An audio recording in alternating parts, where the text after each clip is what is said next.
Thank you, everybody, for hopping on. We're going to run through a little webinar here to provide some clarity with some of the recent changes with policy as it relates to solar. So we're calling this from confusion to clarity, what the new bill means for homeowners. My name is Zach Hare. I'm one of the co-founders of Lumina Solar, also the vice president of residential sales. I've been in solar since 2014.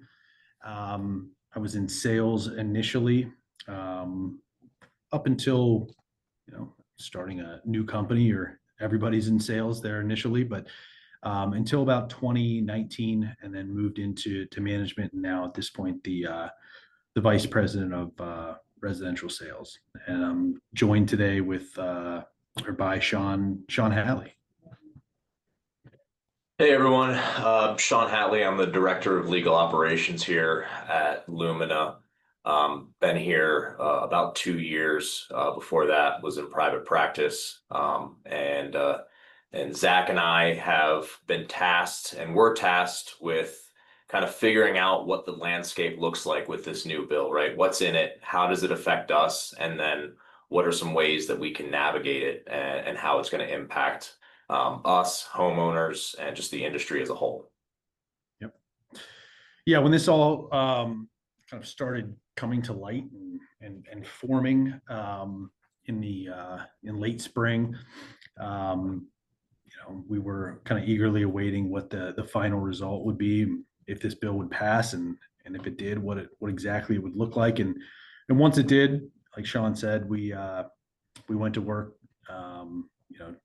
doing research, and also speaking with industry leaders to try to figure out exactly how this, the language of the bill needs to be should be interpreted. And we wanted to do that obviously for everyone here at Lumina, but also for all of our consumers, because everybody, we knew were going to have a lot of questions, and there would need to be clarity. With that said, I do want to make the statement that we are not tax advisors. We are not qualified to give tax advice. We're not policymakers or experts on policy. We are simply here to bring everybody the facts as we know them, based on the research and conversations that we had. And hopefully, if anybody out there is still kind of confused on what's going on, we can bring some clarity and then shed some light on what the industry is going to look like moving forward.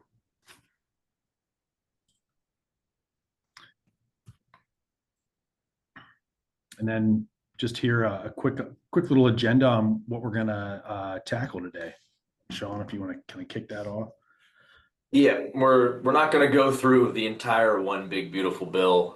It might take us, Zach and I might need to do a month-long marathon here on the webinar in order to do that. But we're mainly going to kind of hone in on specifically the portions of the bill that affect that residential market, and we will contrast that a little bit with some of the changes to the commercial side as well. Yep. We'll also hit on how we are dealing with this, we being Lumina, what kind of actions we're taking, how we're kind of navigating this new landscape. And then, we're going to talk a little bit about the big question that I know a lot of people in the industry have been asked, from people that might not be in the industry, is solar going to go anywhere, right? And we're going to talk a little bit about what the impact of the big beautiful bill is going to have on the industry, and what that looks like kind of moving forward in 2026 and beyond. Yeah. Being in the industry, it's as you can imagine, it is probably the number one question that I'm asked after how's work by my friends and family. It's what's going to happen to solar. So I imagine that's on the top of a lot of people's minds. And then finally, we'll kind of finish up just talking about solar financing, what options are available, what that's going to look like, moving forward? So the one big beautiful bill, it kind of affected, two portions of the original IRA, right? The Inflation Reduction Act, which was a Biden era policy, which actually extended the timelines for a lot of the federal credits for both residential and federal solar projects, as well as other types of clean energy projects, but more so focused on the solar industry. And obviously signed into law on July 4th, 2025. That date is going to be important later as we kind of talk through some of these things. The 25D, right? Who's it for? That focuses on purely residential, right? Systems that are owned by homeowners, utilized on their property. What does it do? Provides homeowners a 30% tax credit in the year in which that system was put into operation, put into service. And then that's going to be important, right? Because that language was changed. And what was changed was, it's instead of it being, I think, Zach, was it 2033 was that kind of end date for that federal tax credit. That date has now been drastically moved up to the end of this year, December 31st, 2025. Some language around when, how that tax credit is, how you would be qualified for that tax credit has changed. And we'll get a little more of that. Then there's also the aspect of 48E, right, which is separate and apart from that residential section of the statute, which mainly focuses on, businesses, utilities, developers, kind of those systems that are owned by these business entities. That allowed for a 30% tax credit on construction. There's some other adders and things that were included in that. And now deadlines get tighter. It's not a sheer drop off that it is in the residential side of December 31st. There's a little bit of a runway, and we'll talk about some of the other things and ways that runway could be extended by doing certain things. And Sean, I imagine that folks have, kind of heard 25D, 48E thrown around, but maybe you can just mention, like, specifically what is that, what is that referring to? Like, where does that come from? That's coming from that IRA statute. That's where that was a section of the statute that specifically discussed how you qualify, when things need to be done, the specific terms, how they determine when that tax credit would be applicable. Those are those sections within that statute, and it's not, they're not easy to find. It's a nice long document, but once you drill in, it's all right within that one section. Yep. We wanted to kind of start it off with some key dates. After this, we'll kind of hit some key terms or common terms that you might be hearing right now. On the residential side, pre the one big beautiful bill, initially the federal tax credit was supposed to step down or phase out, actually starting with any system that was put in service in 2020. It would drop to 26%, and the year after to 24%, and eventually it would go away. That first date there, December 31st, 2021, was important because the IRA, when it passed, kind of set this date in stone, as anything put into service after this date would actually roll back to the full 30%. So this was a big moment in the industry when that bill passed. And then the initial phase out, as per the IRA, was supposed to be anything that was put into service after December 31st, 2032. So anything in the year 2033 would step down again to 26%. Anything put into service in 2034 down to 22%. And then anything that would be put into service after December 31st, 2034 would not be eligible for a federal tax credit. So that was the initial sunset date. Now, fast forward to today, as Sean mentioned, drastically changed, right? On July 4th of this year, that one big beautiful bill passed, and it implemented a new sunset date, which we've already mentioned, December 31st, 2025. So everything basically has to be installed by December 31st, 2025 in order for a homeowner to claim that federal tax credit for the tax year 2025. And the next slide will kind of go into the terminology and really how you become eligible for that tax credit. Yep. And then for commercial, that 30% tax credit was set to sunset in 2032. That has now changed. We'll talk a little bit about some of the nuances, but now the solar projects to be eligible need to be placed in service, which means the utility has to grant what's called permission to operate, which means you're allowed to turn the system on. The utility has granted you that authority to turn the system on. That has to be done by December 31st, 2027. Now there's some nuances, some things that we'll talk a little bit more, I think in the next slide or two, that may shift that and provide a little bit of a longer runway, but that's essentially, again, drawn up that sunset, push that, obviously forward now to the end of 2027.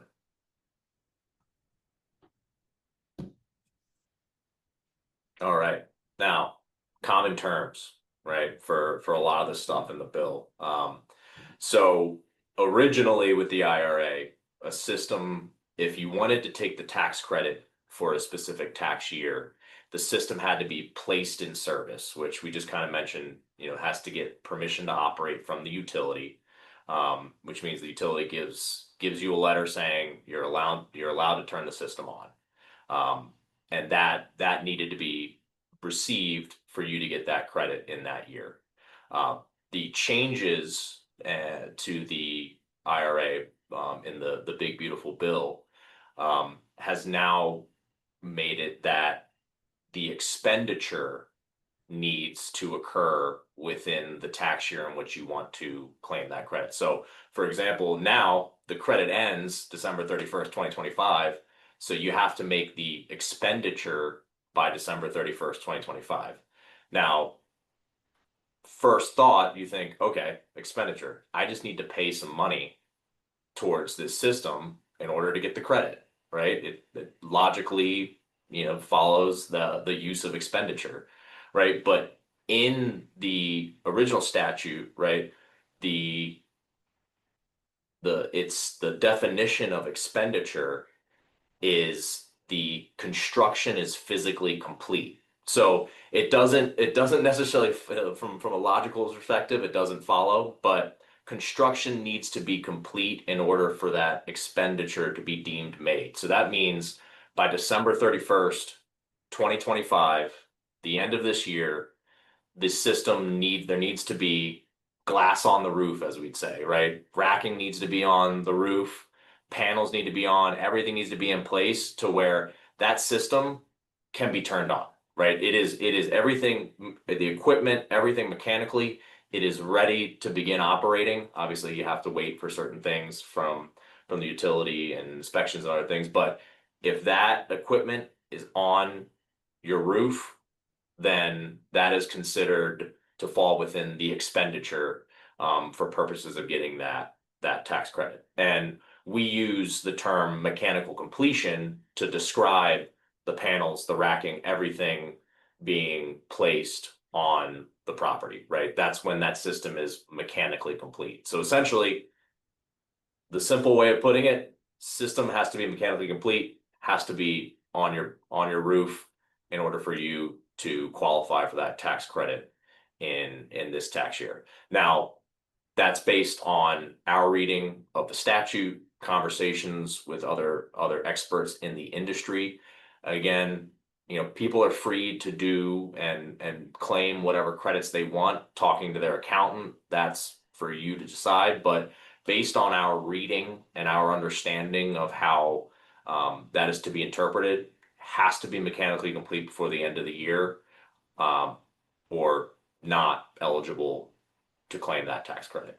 Yeah, and it is confusing. I mean, that's probably the single biggest change, other than, of course, the repeal of the tax credit itself is just that language.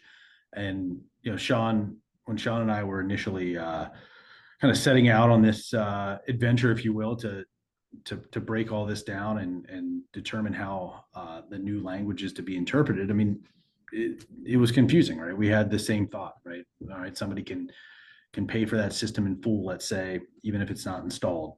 And that is not the interpretation as it's written.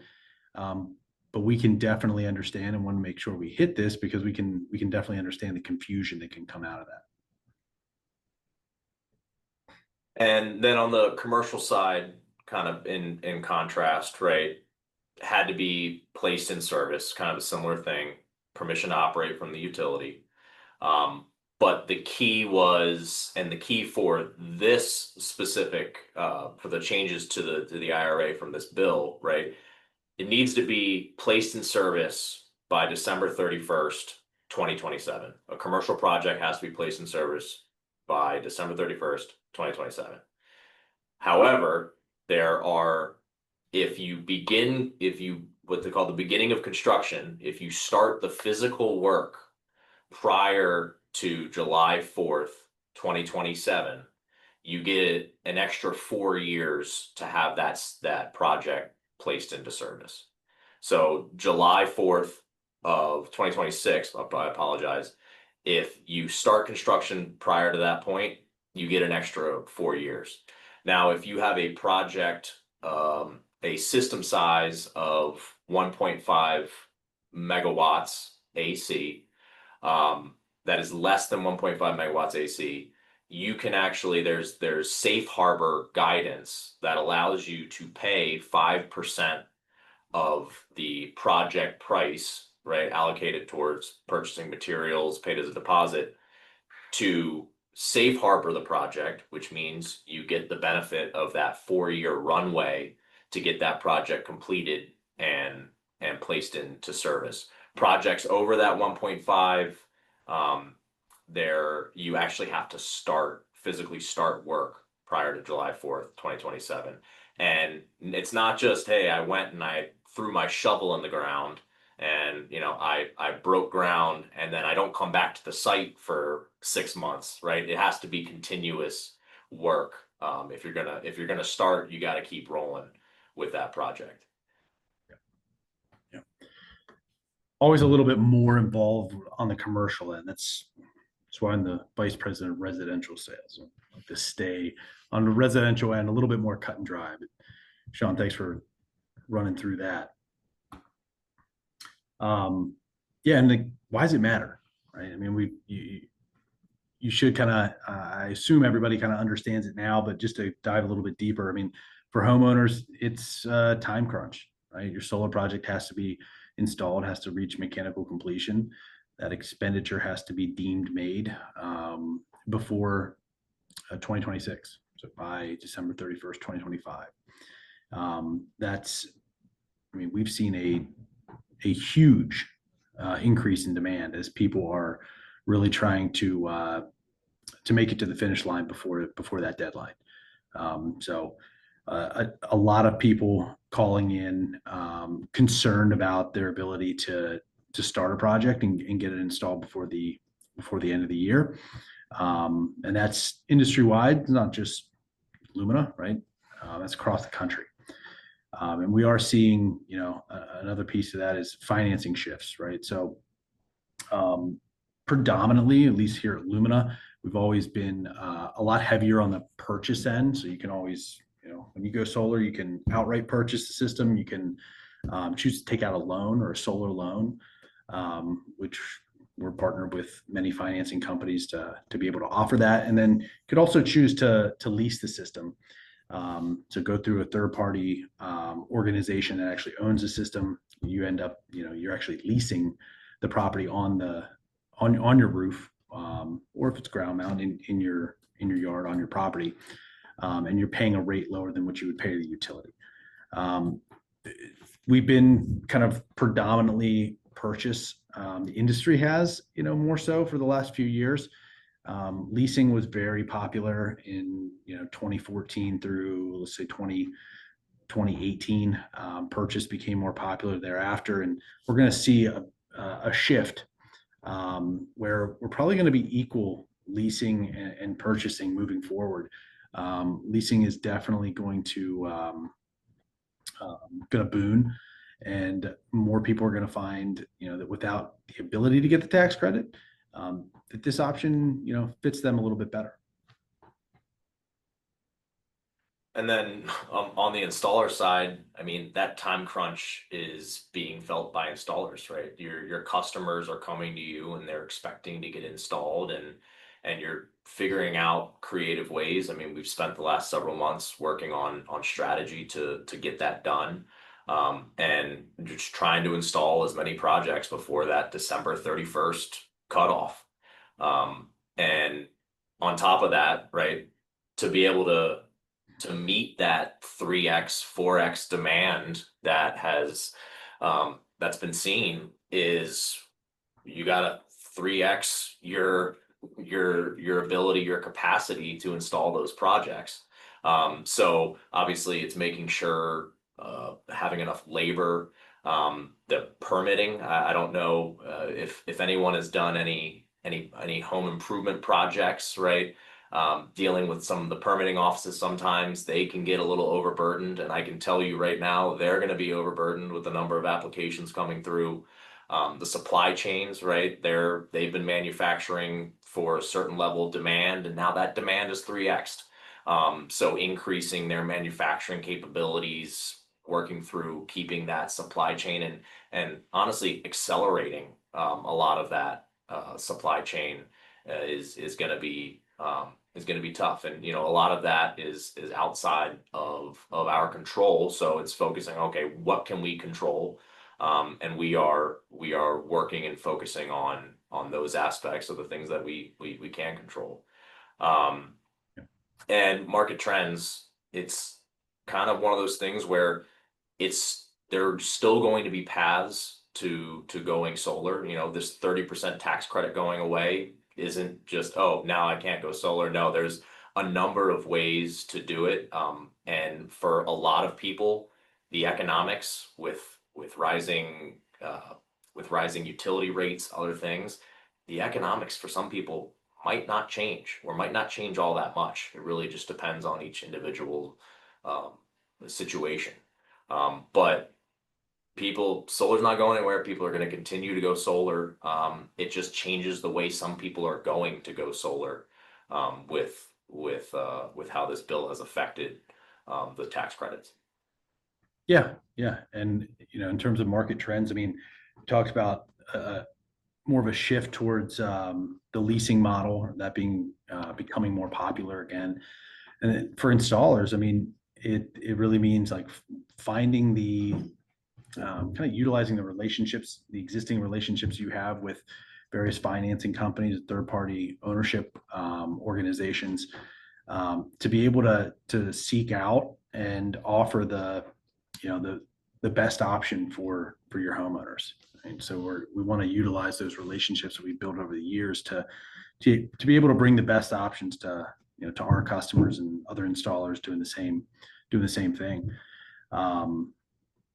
So there's going to be some change that you're going to see in some of the financing options. We'll hit on that a little bit later, but definitely a shift or a trend away from what we've seen the last few years. So, like, how is Lumina dealing with this? Right? Specifically, Lumina. Touched on some of this. Education and guidance is a big one, right? We're doing this webinar right now for this very reason.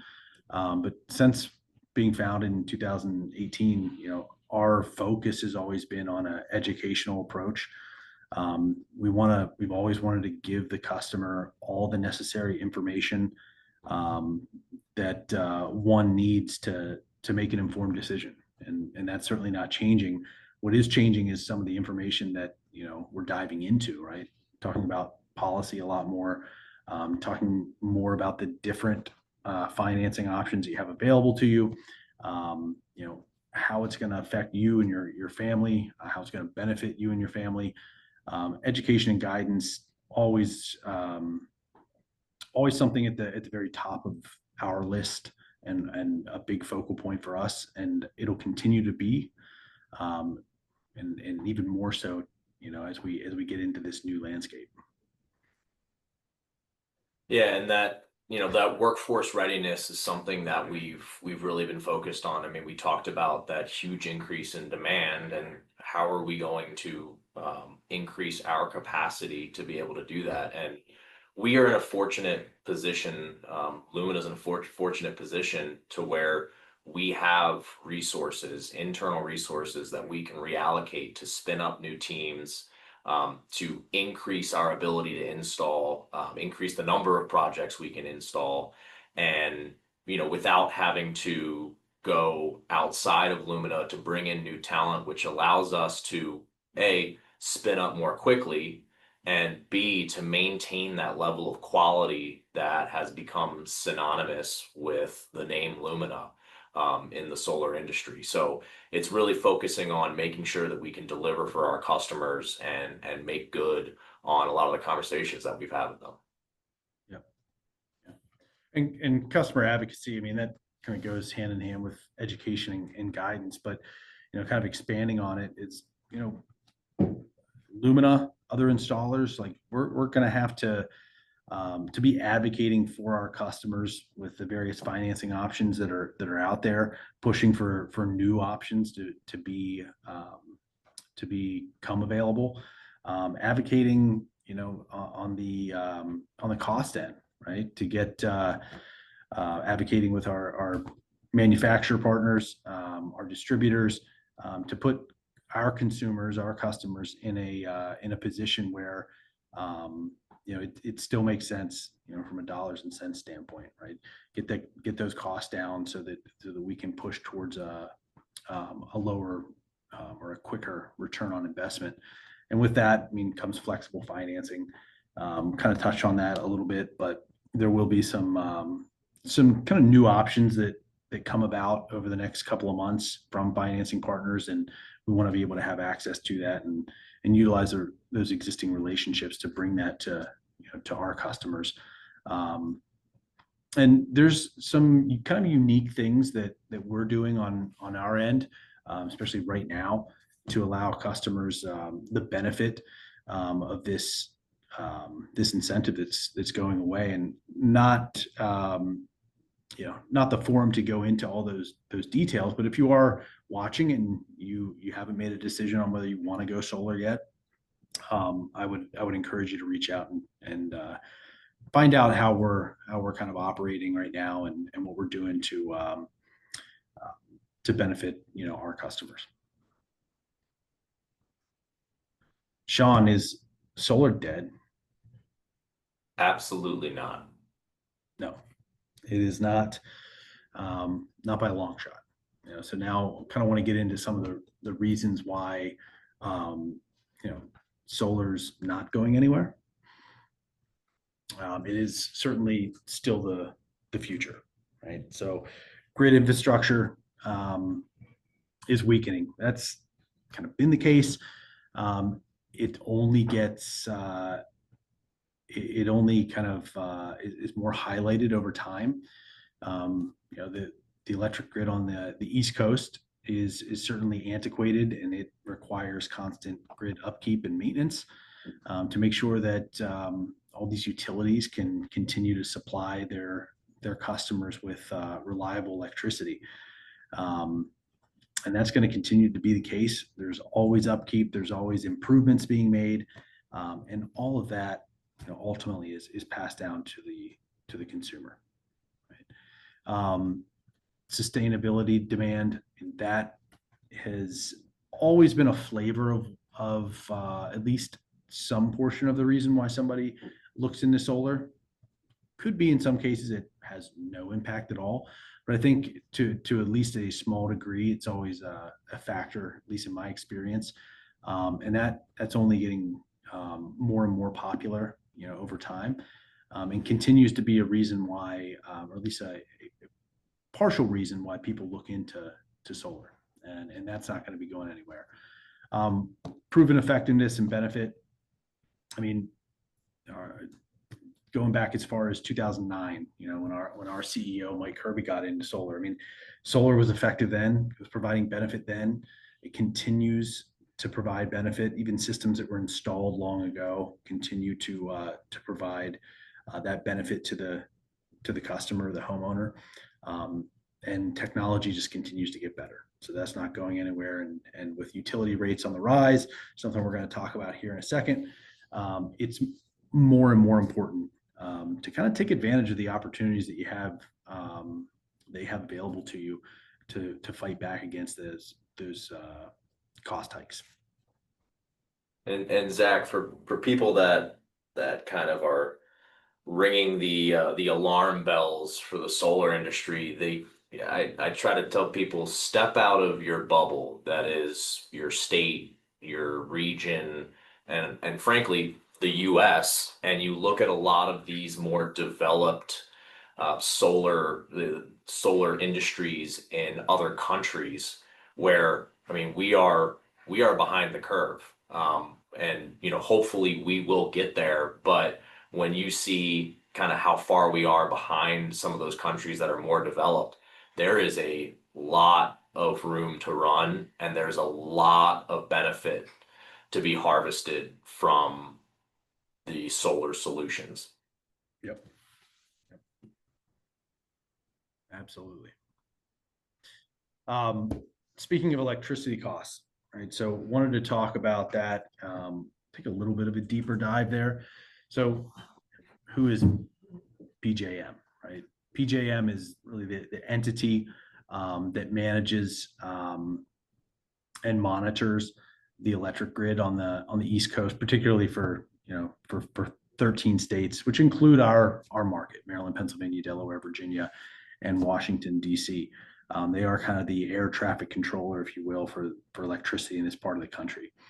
So PJM they'll run wholesale electricity markets and auctions where utilities are quite literally, bidding in to buy electricity from these various power plants as it's being produced. So what PJM will do is they'll kind of forecast electricity demand for the coming years, and they'll set auction prices that these utilities and suppliers actually bid into to kind of ensure that they are able to access power plants and ensure that they have reliable electricity through the future for their customers.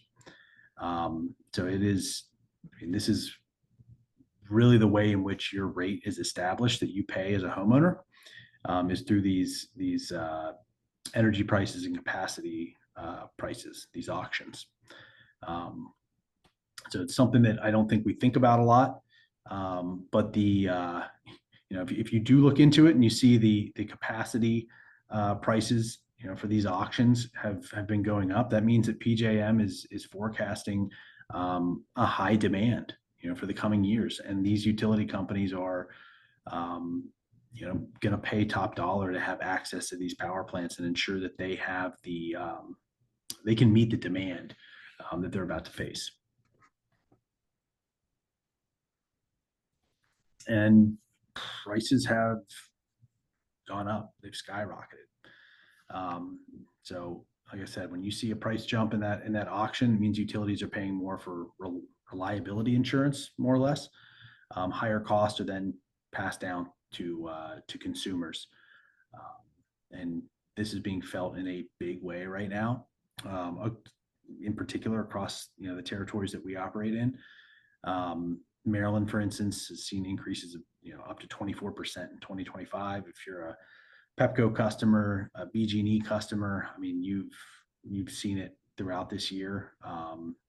As early as maybe Q4 of last year, We're seeing rates right now in 25 cents a kilowatt hour for Pepco customers, 18, 19 cents a kilowatt hour for BG&E customers just in Maryland alone.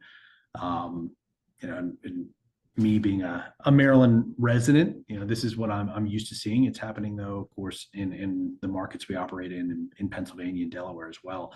I remember, back in when I got into the industry in 2014, you'd see 13 cents per kilowatt hour, and of course, kilowatt hour is how electricity is measured, and how you are billed for electricity. But 14 cents a kilowatt hour, and now we're looking at upwards of 24, 25 cents in Maryland alone. You're seeing increases in Virginia with Dominion Energy, with rates expected to increase 15% over the next few years. And Zach, that doesn't just burn a hole in your wallet. That just torches the whole thing after you've sprayed it with lighter fluid. Yeah. Yeah. And I mean, when you think about why all of this is happening, right? And you just, all you need to do is, read the Wall Street Journal, or you just open up your internet browser, right? There are data centers are growing at an exponential rate. They're building those out. I mean, you have these, the Magnificent Seven are, essentially in an arms race of building these data centers to accommodate the AI race, which is, I mean, it's all over the place. And these data centers just draw huge amounts of power from the grid. And every little prompt you put into ChatGPT, every image you want to generate on Gemini or Claude or whatever it is, that is just sucking energy out of the grid, which there's only a finite amount. And when you have these data centers that are taking the lion's share, it really causes a lot of issues. And I don't know if you're a BG&E customer around the Baltimore area. You probably got that email a few weeks ago, which essentially was saying, hey, sorry, by the way, you're probably going to lose power because one of our power plants went down, and guess what? We don't have enough electricity to serve everyone. And that was just a casual email that was sent, but I wouldn't be surprised if you start to see more of those over the next couple of years because of the increase in demand and the lack of capacity to keep up with it. You also have hotter weather. I think a lot of us have been outside this summer where you step outside for a second and it feels like someone wrapped you in a wet blanket and threw you in a sauna. It's just extremely hot. And what happens when it's hot?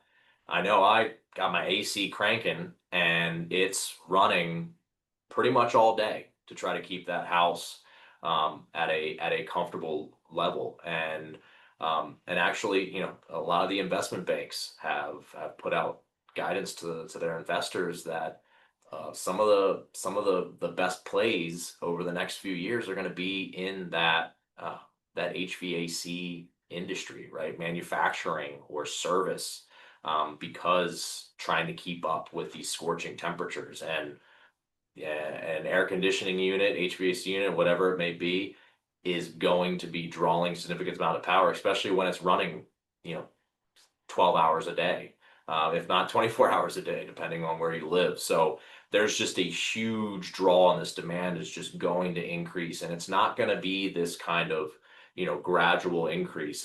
You're going to see that curve just shoot up tremendously and exponentially over the next few years. So you see these PJM prices have exploded now.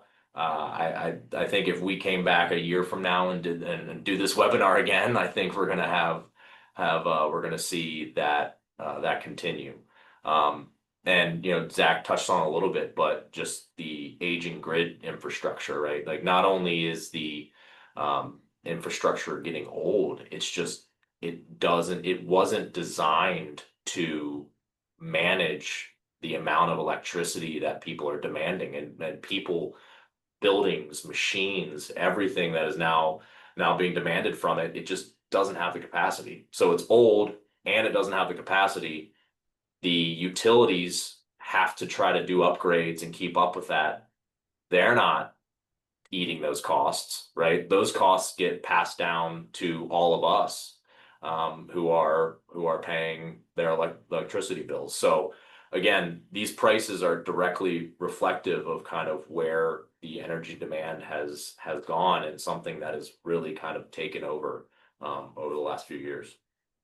Yeah, I mean, if a storm comes ripping through, I mean, what do you see right after that? Right, you see utility vehicles, cherry pickers. I mean, they're coming through to fix the overhead power lines.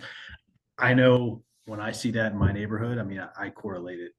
Maybe I'm perhaps a little bit more pessimistic, just being in this industry, but I see a utility truck in the neighborhood, and I know that means that my bills are going to be increasing, right?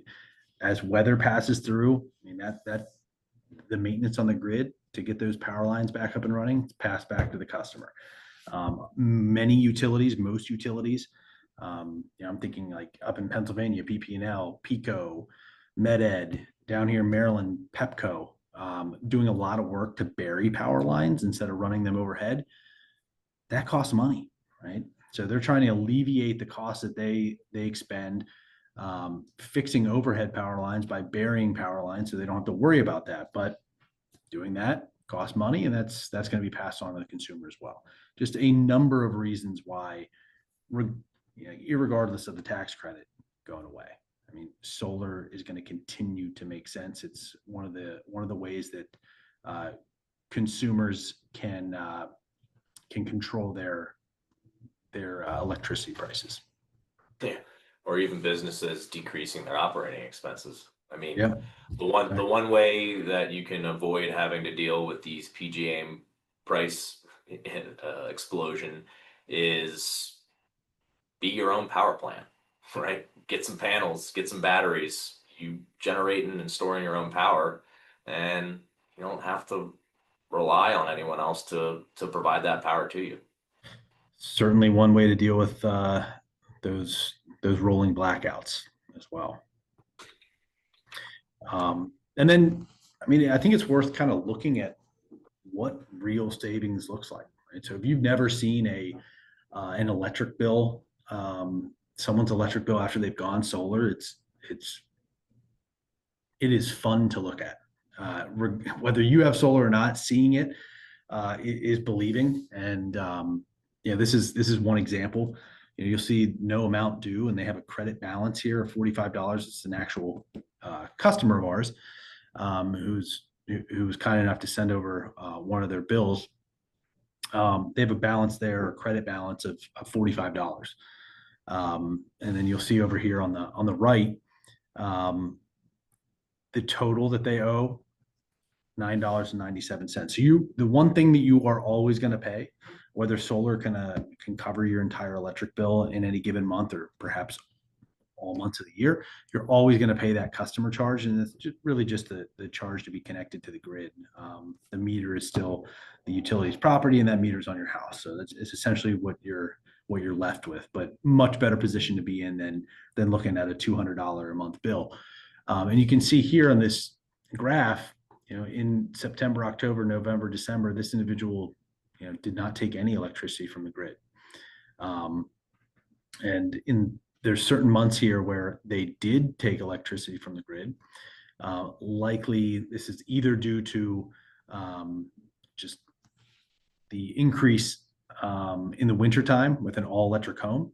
The nice thing here is when you overproduce in months like June, July, August, September, I mean, run it all the way through December in this case, you build up bill credits that can then apply to months where solar may not be able to cover all of your electricity usage. So this person may not get all of their electricity from solar, but it eliminates most months that they have to pay electricity costs to the grid. Another example here, not everybody can go solar and cover 100% of their electricity bill. That does not mean that solar is not worth it. I want to be very clear on that, because I think one of the misnomers is, we'll meet with people and we'll say, hey, you can cover 50% of your electricity costs or your electricity use with solar. And, they're kind of let down. Oh, my neighbor was able to cover 100%. And yes, it really depends, right? It depends on the site quality of your home, how much you can fit on the roof, and how much you consume yourself. Setting aside this example, one thing I always used to tell people when I met with them is, you could use 20,000 kilowatt hours of electricity a year, and you could put a solar system on the home that provides 10,000 of that 20,000 kilowatt hours, right? So you're eliminating 50% of your annual usage.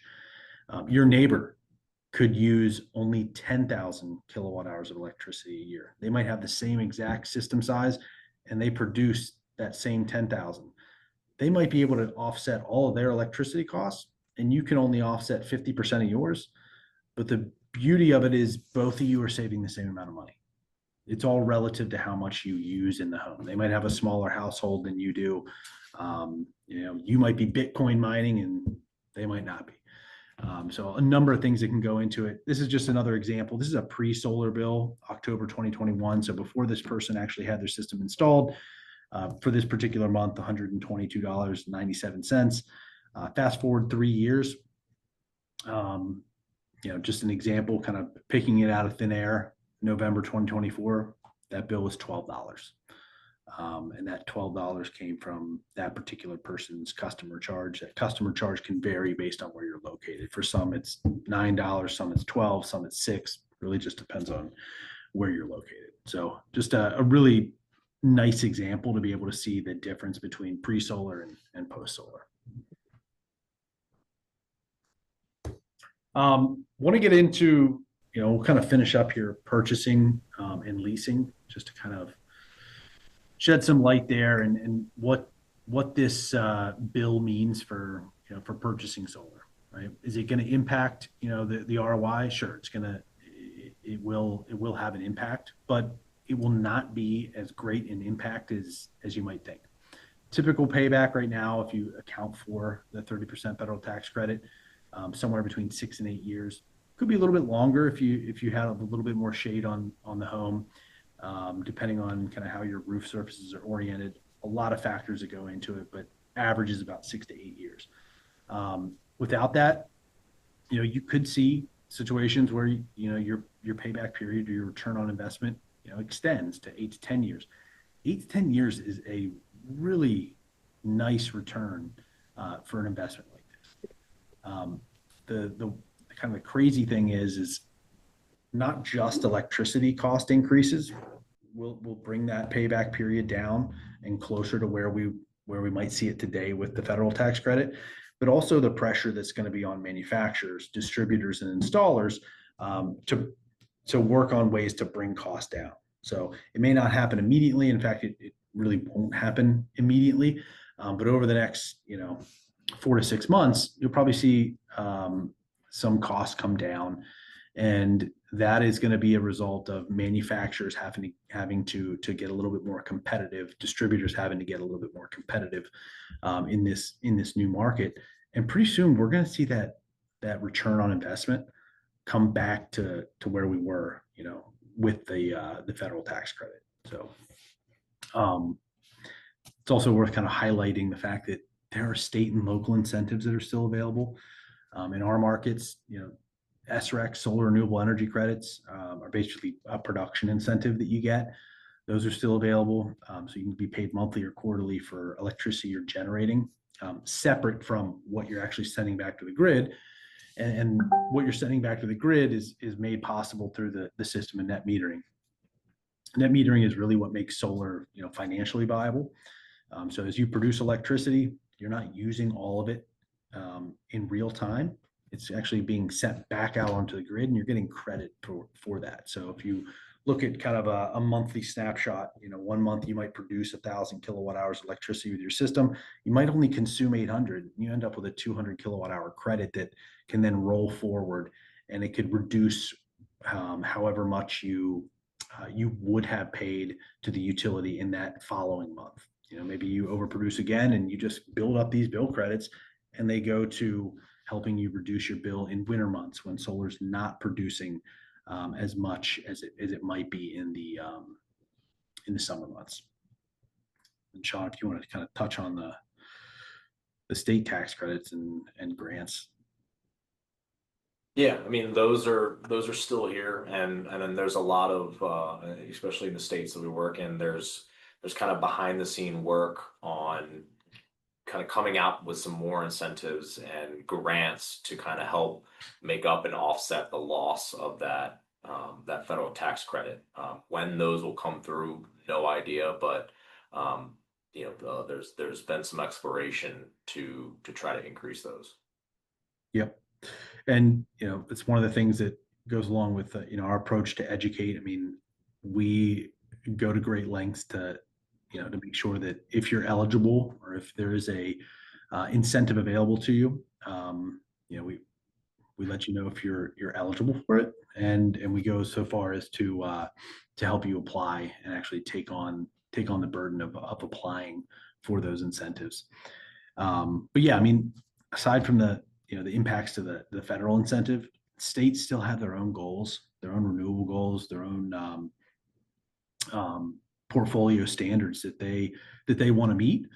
And with a federal incentive going away, it only adds more incentive to states to come up with new programs, new incentives to incentivize people to go solar so that they can meet the goals that they've set for their state. And finally, just touching on leasing, what is solar leasing? So essentially the system is installed on your home. It's not owned by you, it's owned by a third-party provider. So a company that we would partner with, a financer we would partner with, and they handle the cost of the installation, the maintenance. It is a no upfront cost option.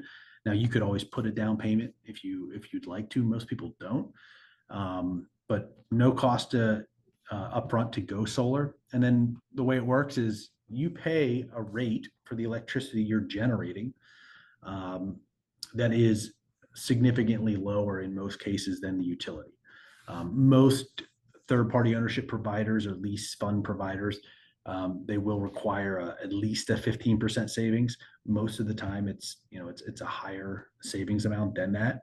But this gives you predictable upfront, predictable monthly payments, guaranteed savings, far less maintenance burden. If something breaks down on the system, a manufacturer defect, let's say, the entity that owns the system, the third-party organization, they are responsible for taking care of that maintenance and the labor involved in it. And one of the things that I think gets lost in a lot of ways is like, hey, I'm not owning the system, so it's not as much of a benefit. Well, without the tax credit, here it's less of an argument. Leasing has always been a viable option. People always seek savings. It does provide access to solar if you don't qualify, or if you, let's say, didn't qualify for the tax credit in the past. If you don't have the means to make an upfront investment, or if you don't want to take out a loan, this is a great option. It's not for everybody, but it is a very viable option to bring solar to anybody, right? To make access to solar available to anybody, and it protects your utility rate protects you from suffering those utility rate increases, right? So if you have this on your house, you're producing your own electricity, those rates may go up, but you're still paying a rate much lower than what the utility is at for the electricity your system is producing. It is worth mentioning, maybe a moot point at this point, but you don't get the tax credit if you were to lease. There are some state and local incentives that are not available to individuals who lease. Most of them are, some of them aren't. Right? So that's always something to talk to us about, and we could educate you on that and point you in the right direction, let you know what you are eligible for, and any quality installer should be able to tell you the same. And at this point, I think that pretty much does it, save for any questions that we that we may have received. Let's see if we have any questions. If I can't eliminate my electricity bill, is it even worth it? Certainly. Yeah, I mean, it's very much worth it. Anything you can get from solar is something you're not taking from the electric grid, right? So you're paying less for whatever you can get from solar versus paying more from the utility. Again, I mentioned this earlier, but just because you can't cover 100% of your electricity usage does not mean it's not worth it. Quite the opposite. If you can't cover 100%, there's a good chance it means that you have a higher consumption. That's okay. Live comfortably. But if you can cover 50% of your electricity usage, you're cutting your annual bill, in half if you're purchasing the system. You're getting the return on the investment. If you're leasing the system, could be anywhere from 15 to 30% less than what you're currently paying. Yeah, and Zach, just also kind of factoring in, you might purchase a system that offsets 100% of your usage, but then guess what? You build a pool, and now you're consuming even more electricity, right? It's still worth it though, because you're able to offset, let's call it 90% of your usage, even though you've increased your consumption. So as opposed to just tacking on to that already high bill, maybe you're paying a little bit of that difference. Yeah. And would you rather be subject to 100% of your electricity needs? Would you rather have 100% of your electricity needs be subject to kind of arbitrary and uncontrollable utility rate hikes, or if you could cover 50% of your usage, would you rather only 50% of your electricity needs be subject to those increases? I mean, that's kind of the way I look at it. How does solar affect the value of my home if I sell it in the future? There's been a number of studies. I think Zillow maybe it's the most recent published study or article. They reference a study that the University of California, Berkeley did years ago. That was really aimed at helping the appraisal industry better appraise homes with solar. And essentially it comes down to like an average, and don't quote me because I don't have the article in front of me, but I believe the article stated that on average nationwide, it's about a 5% increase in home value. If you think about it, somebody is buying your home, and they're buying a home with discounted electricity, right? So there's certainly a benefit to that, especially if that system, was tied to a quality installer.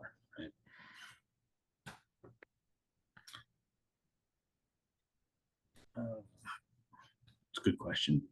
I've heard that solar leases come with a 2.9% annual increase. Why? Because I feel like this would be a deterrent. It certainly is for me. Yeah, I mean, it could vary, right? They're structured different ways. There's options for a fixed cost lease, right, where it never goes up. Most of them have a 2.9% annual increase, and the reality is like inflation exists, right? So the cost of maintaining that system goes up over time. You want to make sure that system is maintained, and that's essentially the cost to have that provider provide you that maintenance and that peace of mind to know that they're gonna be around to take care of that system. The nice thing is that 2.9% annual increase pales in comparison to the inflation rate of the utility. Historically, it was around a 4% average for our area. Obviously now much greater, as we've seen increases like we haven't seen in recent history. Hopefully that answers that question. Another one, how long does it usually take from signing a solar contract to having the system installed? Sean, I don't know if you want to touch on this. I'm happy to, but I mean, people are going to laugh because I'm going to give the lawyer answer, and that's it depends, right? It depends on where you live, right? The jurisdiction, the site, are there upgrades needed? There's a number of things that go into it to determine that. But Zach, I don't want to steal your thunder, but it's one of those things. If you're somewhere with a quick utility turnaround, permitting goes quickly. It can, I mean, Zach, how many days, what was the fastest install that we've had? 17 If days. all the stars align. Yeah, 17 days. Yeah.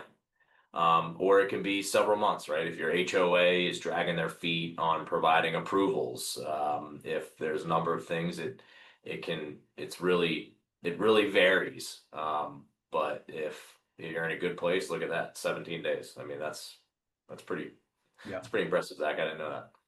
Yeah, it was it was like a blink and it's done.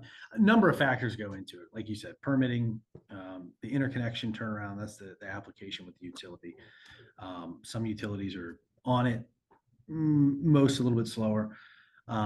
Some permitting jurisdictions are on it. They have automated processes. Some still require that you wet signature applications and mail it in, and then they mail it back to you. And then you mail them the check, and then they mail you the receipt. Very antiquated processes. So it can vary, and it can also vary on the project type, right? If you have a battery, could take a little bit longer, not much. If you have a ground mount, it's going to take a little bit longer than a roof mount. Number of factors that go into it. On average, it ends up being, we average 90 days, 89 days, I think it is to be exact. So could have some longer. You certainly have some that are shorter. We install about 1,500 projects plus a year. So on average, about 89 days, and that's actually continuing to go down due to some efficiency upgrades that we made on our end and with our processes, and that's something we continue to strive to do. But doesn't look like there are any further questions. Appreciate the questions that were asked. You do have any more that come up, reach out to marketing@luminasolar.com and feel free to shoot any questions, comments, critiques of Sean and I, and we may not be made for webinar, maybe more suitable for radio, anything like that. Feel free to shoot it over. Again, marketing@luminasolar.com. Thanks, everybody. Take care, everyone. Thanks for joining.